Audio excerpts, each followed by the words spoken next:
Hey everyone. That countdown timer would have been more dramatic if I had my music all queued up. Don't you agree? But anyhow, I thought I would give that a shot so we could I could give people a time to start showing up. Probably maybe I'll get in the habit of starting the live a little ahead of time, a little more ahead of time so that I can um, let people get in, get settled, check in. But by all means, please do check in on the chat. I see that there's people arriving. So just say hi. Let me know that things are okay. Hopefully they are okay. And meanwhile, let me get my stuff going here. Let me type into the chat. So there's my hello. So yeah, I hope to see other people's hellos just to make sure that everything's going. All right. Hi, Joanne. Good to see you. Okay. So yes, what I want to do today is kind of set the stage for my harmony workshop, not just for the workshop itself, but kind of for the month ahead, where I actually kind of plan to be um, talking about harmony. So let's get going now that I finally have everything going with my theme music here, and let's make sure things are all okay with that.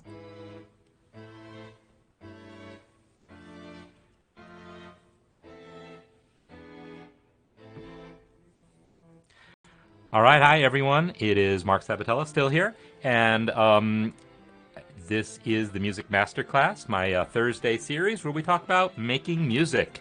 And the theme for this month is going to be harmony. I don't always have a particular theme going, a little too quiet. Yeah, I have it behind me so that I can be heard over it, but if it's still too quiet, I'll just do that.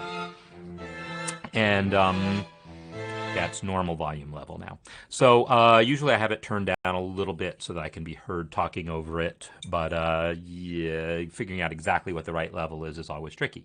So yeah, today is my workshop, and again, that's 1, 2, 3 hours from now. 3 hours from now is the workshop on how to create a great chord progression, right? And that is the topic. And so I'm not going to like teach you the whole workshop now, but I want to kind of set up some of your expectations for some of the things we're going to talk about.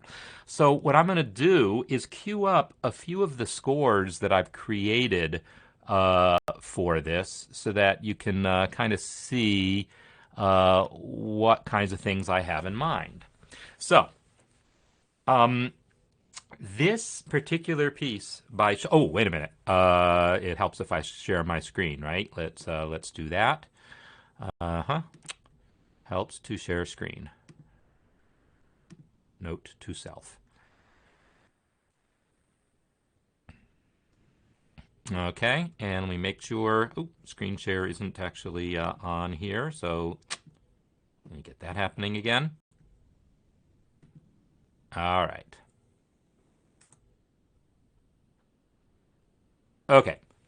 Hopefully you can now be seeing the music here, and also hopefully. So yes, I'm still trying to figure out how to get to my own stream on my phone. Haven't figured it out yet. And hopefully other people are finding us. Okay, so what I have here, let me just come back to the chat here and make sure that that we can see. So yeah, if there's a problem here, let me know. So what I'm going to be doing is talking about four things. I'll tell you what the four things are.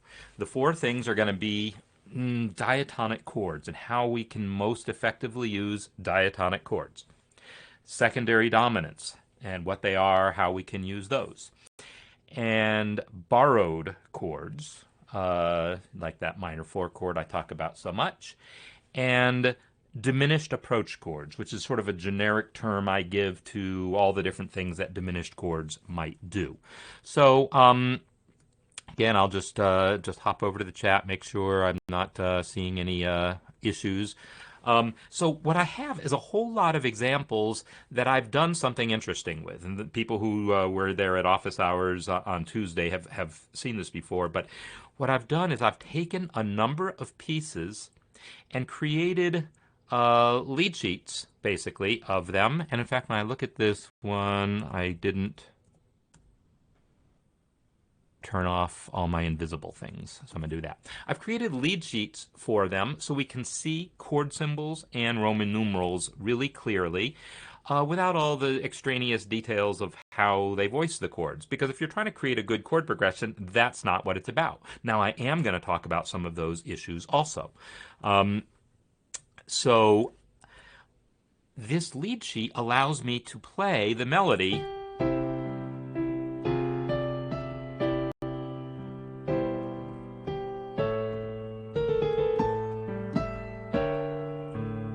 right? You kind of recognize this piece if you've heard much classical piano. It's a very popular piece. It's a Chopin nocturne.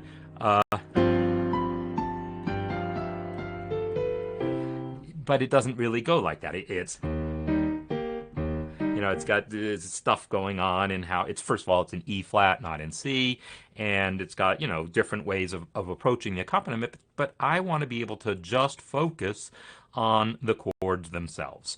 So I've got a number of these that I've put together that do that kind of arrangement where I have the melody and I have chords with Roman numeral analysis, so I can talk about it with respect to those four things. And so yeah, this piece has all those things in it that I talked about. It's got diatonic chords, of course. All songs have a bunch of diatonic chords, but just for the record, we have C, we have D minor, we have G7, we have A minor, and later on we have an F. That's like almost all. Oh, and B diminished right there. So it's got a different bass note, but other than that, it's all the. There's an E minor over here too. I think that's every single diatonic chord is found in this piece. But then on top of that, all the other chords fall into one of those categories. We have secondary dominants like this A7. We have a borrowed chord like this F minor, and we have a whole bunch of diminished chords. Well, not a whole bunch, but we got that B diminished, we got this F sharp diminished there. And so I'll be talking about how those work and then show how you can apply those in your own thing. There's one little like ringer here, one little that I can't really, I could try to explain what's going on there. You've lost sound. Oh no. You've lost all sound, including me talking, or just MuseScore. So, have you lost me? Have you lost my voice?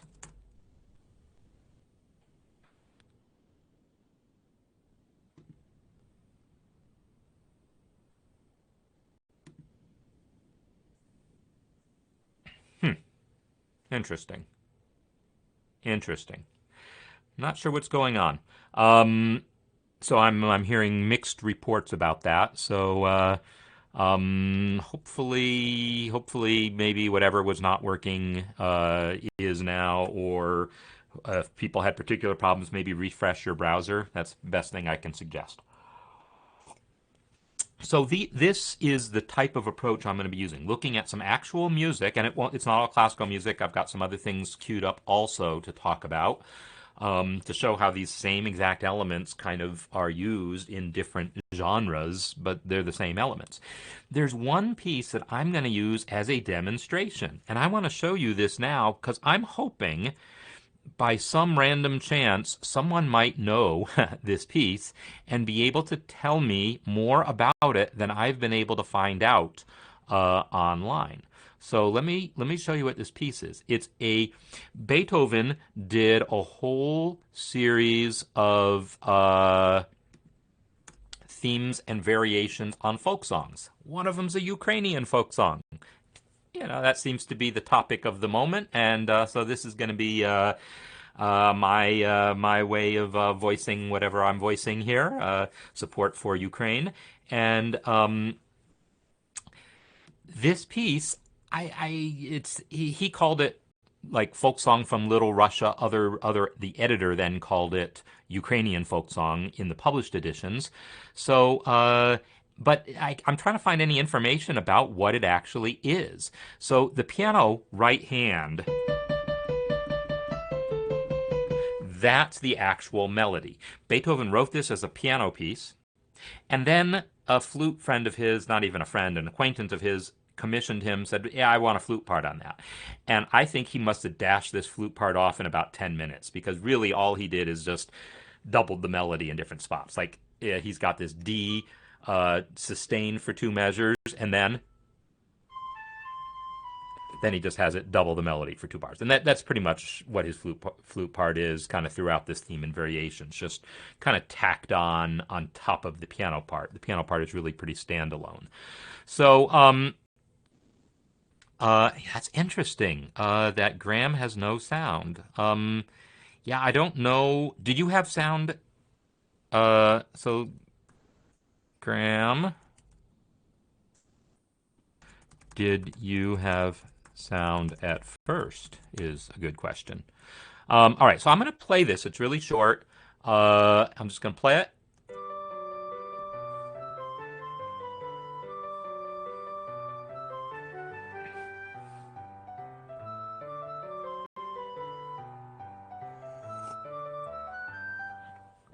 And that's it. Yeah, the 2 phrases both repeat. Also, other than that, but that's all there is to the piece. It's a theme, and then Beethoven wrote a whole series of variations on them. And I actually am only barely going to talk about Beethoven's variations. What I'm going to do is reharmonize this thing myself. I'm going to show how you can reharmonize this song using the techniques that we're going to talk about, using secondary dominants, borrowed chords, and diminished approach chords. Because it doesn't have any of that right now. It's nothing but 1, 4, and 5. Oh, there is a little 2 chord there. Really kind of brief hint of 1. Just, right? 2 notes that tell you, oh, that's an A minor chord. So, but I don't know what this song is. I would love to know more about this song. I would love to know what the actual name of it is. What it was called in Ukraine, assuming it really is Ukrainian, because it comes from an era long, early Tsarist, whatever. Beethoven knew it in 1800 or whenever he wrote this. So, it predates the Russian Revolution, certainly by a long time. So anyhow, if anyone knows anything about that song, let me know, because I'm going to be talking about it. So let me talk about some of the sort of, I don't know, preliminary things that I want people to be aware of. And I'm actually going to use, I'll bring up this little handout that I made. Diatonic ground rules. We'll go with ground rules. Yes. All right. So there's certain things that I'm going to talk about in the workshop that I'm planning to just breeze through, because I kind of hope people already know it. Because, I can't teach you how to make a great chord progression if you're going to have to stop to say, well, wait a minute, what's a chord again, right? So there's certain things that I kind of expect that people are going to know. And I'm actually, I'm going to bring up the chat on my other computer here. Since I can't get it on my phone, I can at least get it on my other computer, so I don't have to keep losing my screen share. Or losing what? Yeah, I don't want to be losing what you're all seeing. Jelaine is host. Sure, why not? I don't care. So I really want people. You. There we go. Okay. I really want people to know major and minor chords already and know your major and minor scales already.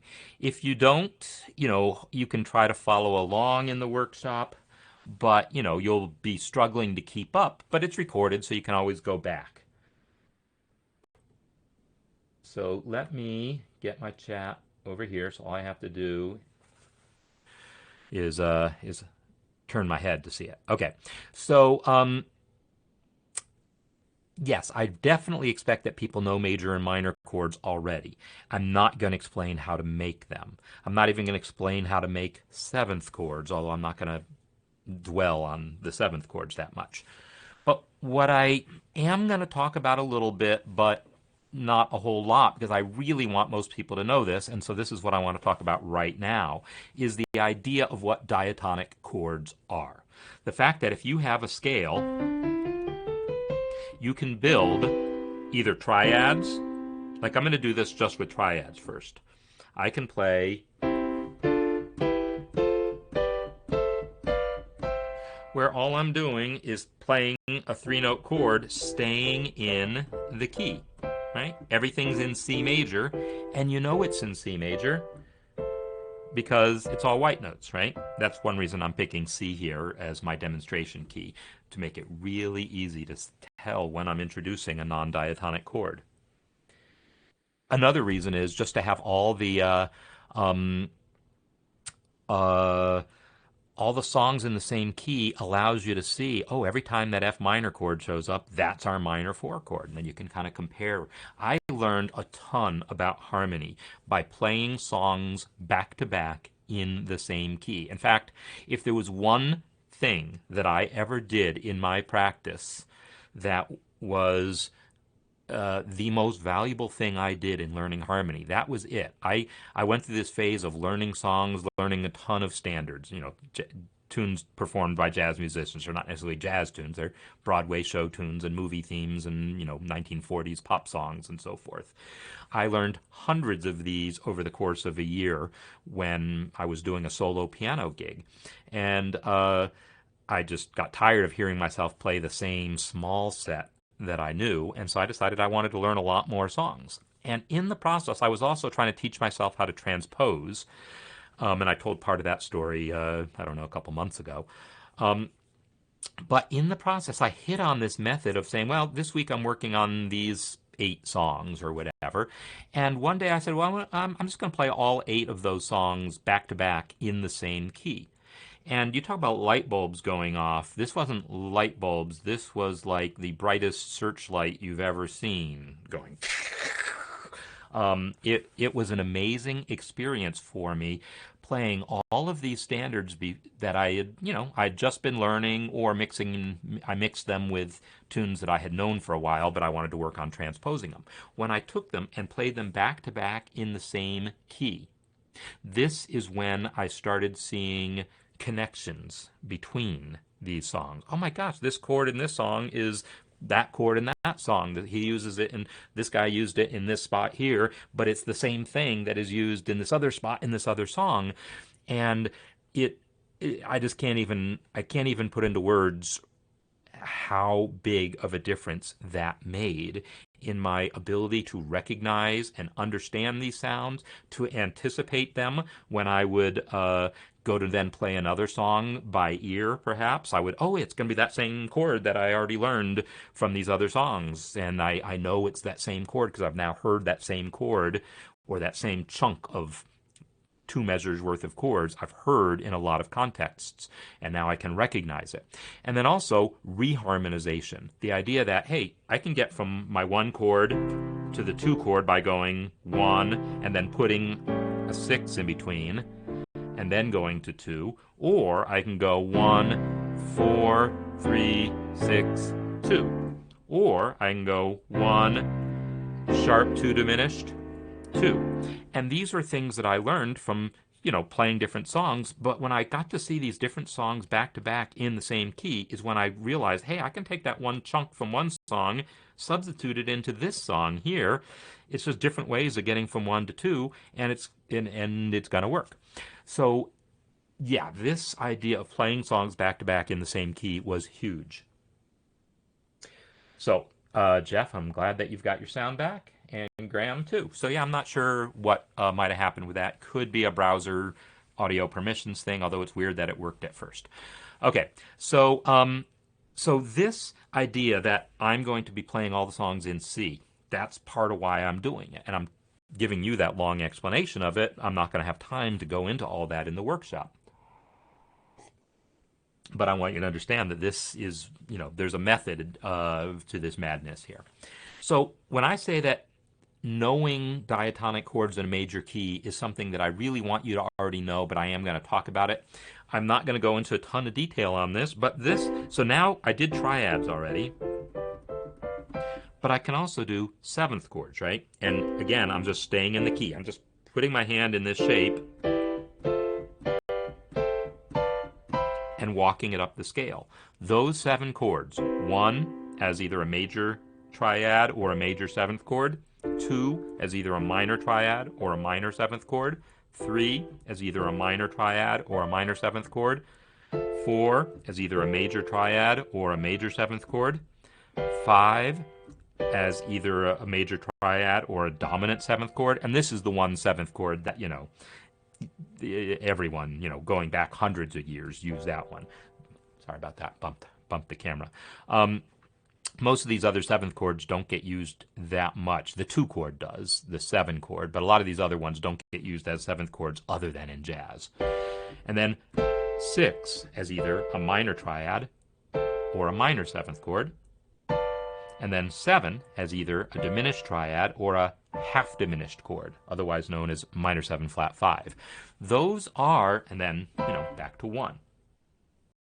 So those are the diatonic chords in a major key. And it's always that same pattern. It doesn't matter what key you're in. I could be in the key of E flat, and it's going to be that same pattern. So here, if I play an E flat scale, I can't just put my hand in that thing, but I'm going to so E flat scale has E flat, A flat, B flat in it, right? So if I take that same set of chords, 1 is a major 7, 2 with the A flat and E flat, 2 is minor 7, 3 with B flat is a minor 7, 4 is a major 7, just like it was in the key of C, right? 5 is a dominant 7, 6 is a minor 7, 7 is that half diminished chord, and then back to 1. That same pattern holds in all keys. And the thing is, again, if you're not really comfortable with that already, then just limiting ourselves to the key of C makes this a little easier. Anytime you see one of these 7 chords here, you'll know, hey, that's diatonic. Anytime you see a chord that's not one of those 7, you'll be, hey, that's not diatonic. It's probably got some special reason for being there. And that's, what a good chunk of my workshop is going to be about, is talking about the non-diatonic chords. So in order to make sense of the idea of non-diatonic chords, it definitely helps to be real comfortable with diatonic chords. I'm going to skip minor keys for a second, and I'm not going to talk about minor keys much at all in the workshop because there's only so much time. But the circle of fifths then is the next thing that I really want people to be comfortable with. So yes, people originally learned the circle of fifths usually as a way of learning key signatures, right? That's how you learn what the circle of fifths is. Oh, if you go from C up to G, that's up a fifth, and the key signature of G has 1 sharp. C has no sharps, G has 1 sharp. If you go up a fifth from G to D, that key has 2 sharps. Go up a fifth from D to A, that key has 3 sharps, 4 sharps, 5 sharps, etc. So originally people learned the circle of fifths as a way of learning key signatures, and then for many people that's all you ever learn it for. So one of my jobs is always, as someone teaching theory or harmony, is to make you aware that the circle of fifths is super, super powerful for reasons that have nothing to do with, crutches for learning key signatures. The circle of fifths, really, it's like the law of gravity. It's just like gravity pulls everything down to the earth, the circle of fifths pulls chords towards the tonic. So if I have my 3 chord down a fifth to 6, from E down a fifth is A, right? So down a fifth is A minor, and then down a fifth from A to D, and then down a fifth from D to G, and then down a fifth from G to C. So I went literally down, but normally I wouldn't. Normally I would change octaves. So instead of going down a fifth from here to D, I'm going up a fourth, but it's the same thing. So this sequence from 3 to 6 to 2 to 5 to 1, that's going to be one of these things that you want to just know. 3 to 6 to 2 to 5, 3 6 2 5 1. That's like a 6 4 3 double play in baseball. Do I have that right? I think I do. I haven't even thought about that in many years, but those numbers just rolled out. 6-4-3. Is that shortstop to second base to first base? 6-4-3. Yep. If I remember my position numbers correctly, that's how we do things. So though that sequence 3 I'm saying 6-4-3 3-6-2-5-1, just super important to understand that. And then the two other kind of basic principles that I talk about here in the workshop in not as much detail as I would really want in order for, because again, I really hope that people know the stuff that's here under these ground rules. I'll talk about them briefly, but I won't have time to go into great detail. The idea of voice leading, that if you're going to play a G chord and then a C chord, you don't do it like this. Not if you want it to sound good. If you try to play your chord progressions with both chords in root position like that and just moving like that, and then maybe the 4 chord and then the 1 chord, it's not going to sound good. 3 to 6 to 2 to 5 to 1 doesn't sound smooth if you play everything like that, just plain voicings like that are just root position, the root in the bass, and all the notes kind of stacked above. Because what happens is now all the notes are having to move too far. I don't want to move that far. I want voices to move smoothly. So if I want to play G to C, I don't want to play G to C. I'm going to take this G chord and I'm going to find the nearest notes for it to move to, right? G to C. This is still a C chord, right? It's just inverted. The notes are flipped around a little bit. G to C. Or if I play my G chord here, my C might be there. Or if my G is here, my C might be there. Or if I have it split up among two hands, it might be like that. It's the same notes. The B is going to C. The D is going to E. This G is staying the same. This G is going to C. That's the one that didn't move by step because circle of fifths is the circle of fifths. So generally speaking, you're going to get the best results with these chords if you have good voice leading in these upper voices. And I'll show a Bach example, classic, the Bach Prelude in C. Right, it doesn't really go that fast, but it actually suits my purposes well to play it that fast. That idea of connecting chords so that the notes within the chord all connect smoothly really has a lot to do with what's going to make that sound good. Because if I tell you that 5 likes to go to 1, but you don't connect it smoothly like that, you're not gonna hear it. You're gonna say that those sounded like 2 random chords to me. 5, 1. That's too much jumping around. So by using these voice leading techniques to think about how the notes connect from chord to chord, that's what's going to allow all the stuff that I talk about to sound good. So yeah, I can't teach you everything about voice leading in one 1 hour workshop, but I can at least give you an appreciation for why it matters. I want to make a distinction between voice leading and inversion. I really didn't want to call this an inversion. When I said I connected a G chord to a C chord, I did say that is an inversion of a C chord, but I really don't want to use that terminology. The reason I don't want to use that terminology here is that inversions really are about what's going on in the bass. In other words, you might have learned these as different inversions, and in some technical sense they are. But if I put a G in the bass, now this whole thing is always root position. Doesn't matter what I do on top. I could spread the notes out. I could spread out notes like this. That as long as the root is on the bottom, it's root position. So voice leading is about connecting these upper voices. Inversion is about what the bass does. And they're not mutually exclusive. Often one of the reasons we use inversions is so that the bass can have good voice leading, like I do here. G and then a G7 with an F in the bass, and then a C with an E in the bass. That allows the bass to not have to go G, C, it doesn't have to leap. It can step gradually to the E. So that's good voice leading, but it does mean now we are actually using inversions.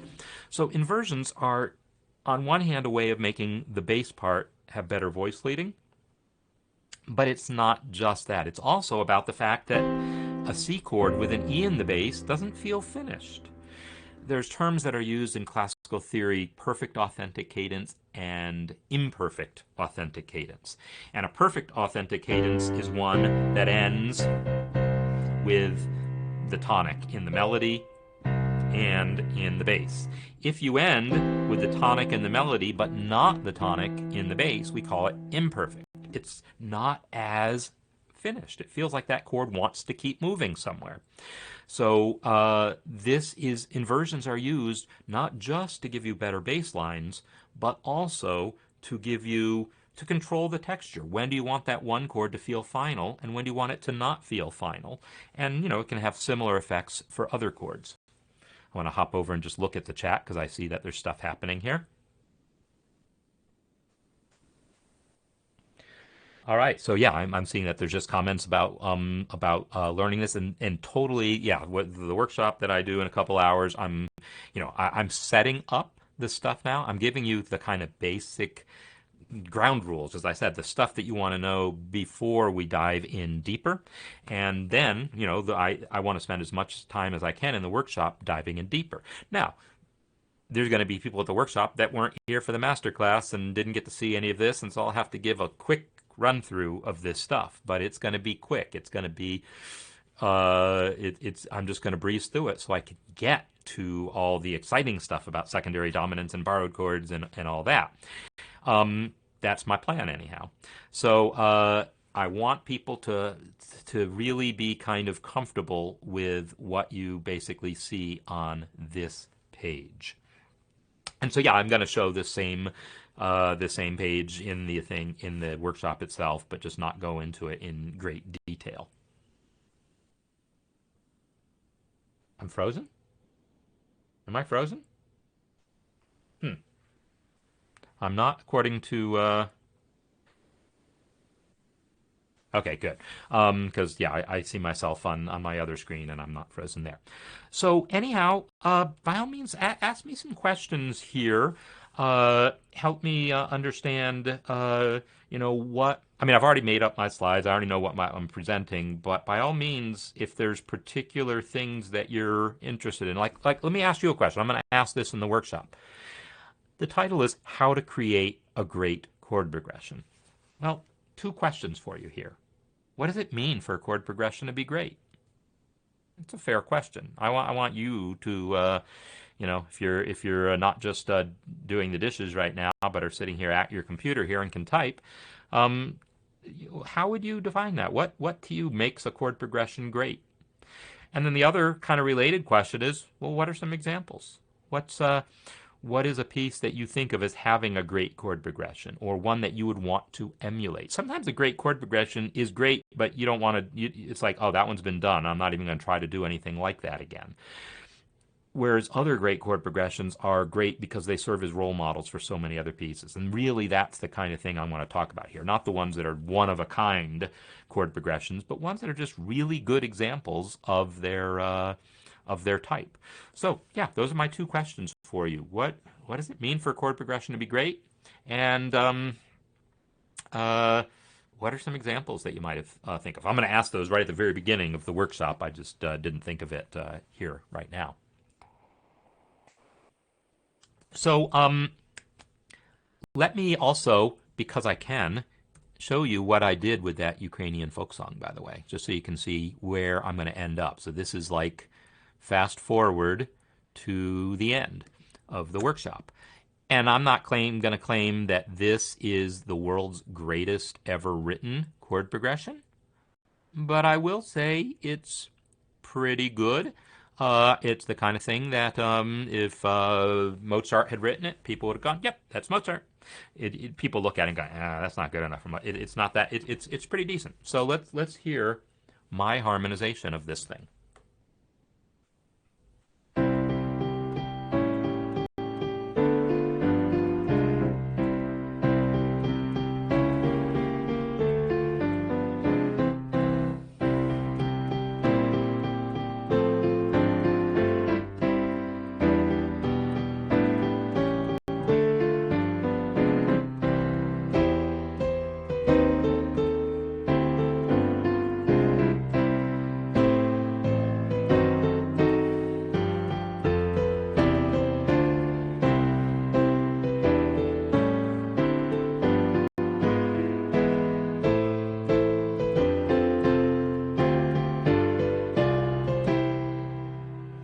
So there you have it.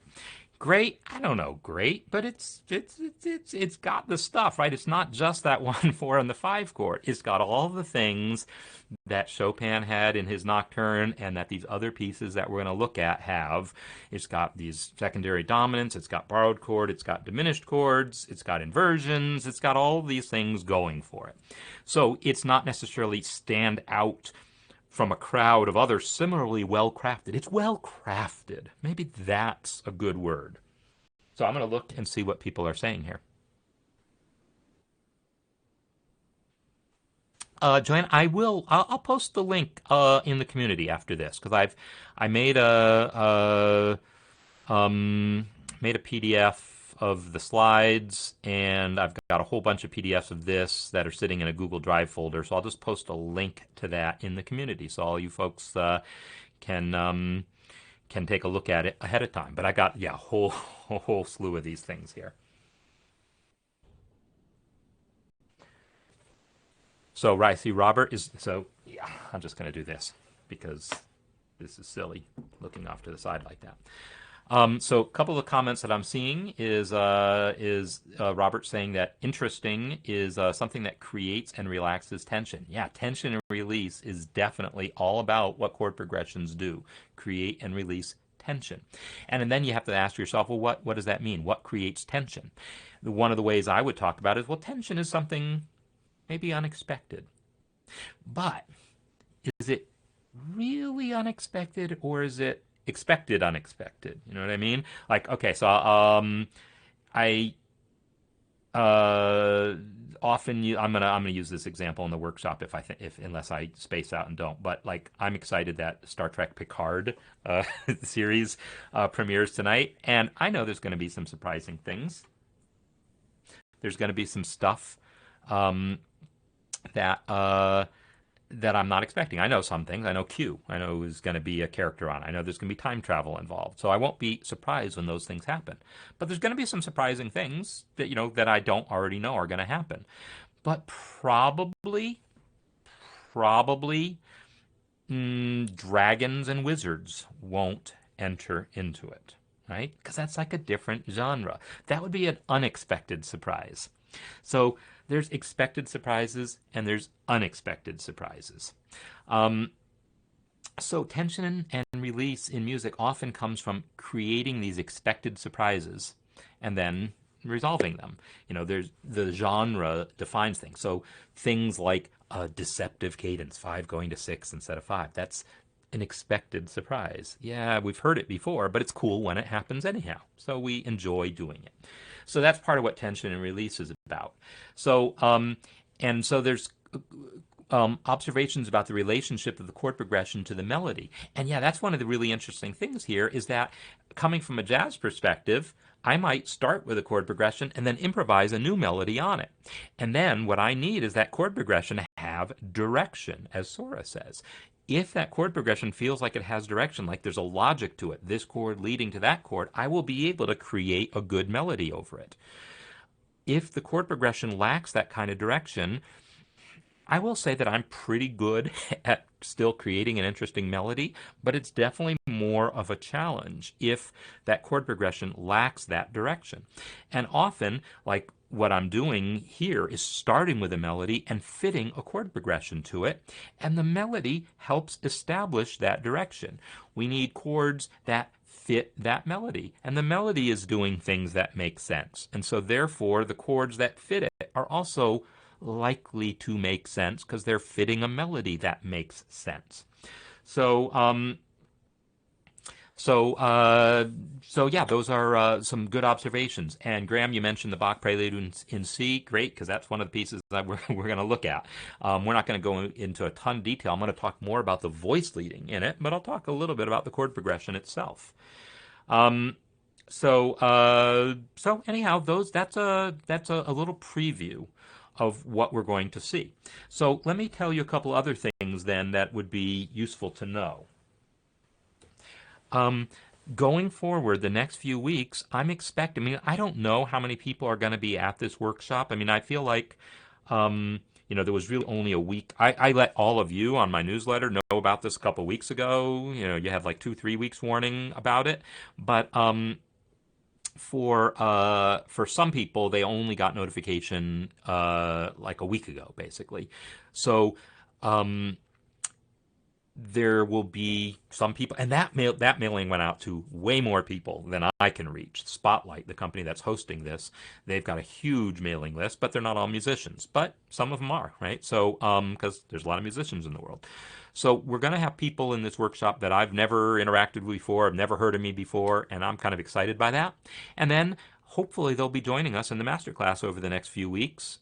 And even if they're not able to make it this afternoon, they'll be able to watch the replay later. And so there will be people, assuming that replay shows up before the end of the month, there will be people watching the replay who might be joining us for the masterclass. So I want to really be focusing on harmony this month. In the same way we talked about modes last month, we're going to talk about harmony this month.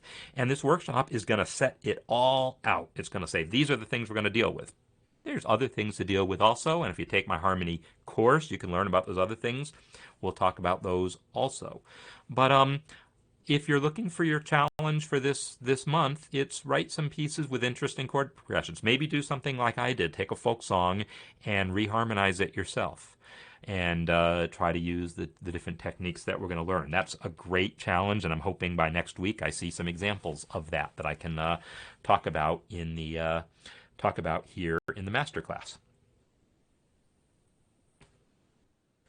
Okay, so what I'm going to do here is I am going to wrap up here. I know usually I go a bit longer on these, but I still need to do some prep for. I still need to practice some things in my in my presentation. So I've hopefully whetted your appetite for what the thing's going to be about. And again, if you can't make it live, that's no problem. It will be recorded. I just can't say when it's going to be available or how you get it. I don't know those details. So just make sure you register so you can get the whole presentation. So so the presentation will be happening in just over 2 hours. And so between now, I get to practice it and have lunch. So with that said, I think I'm going to wrap up here.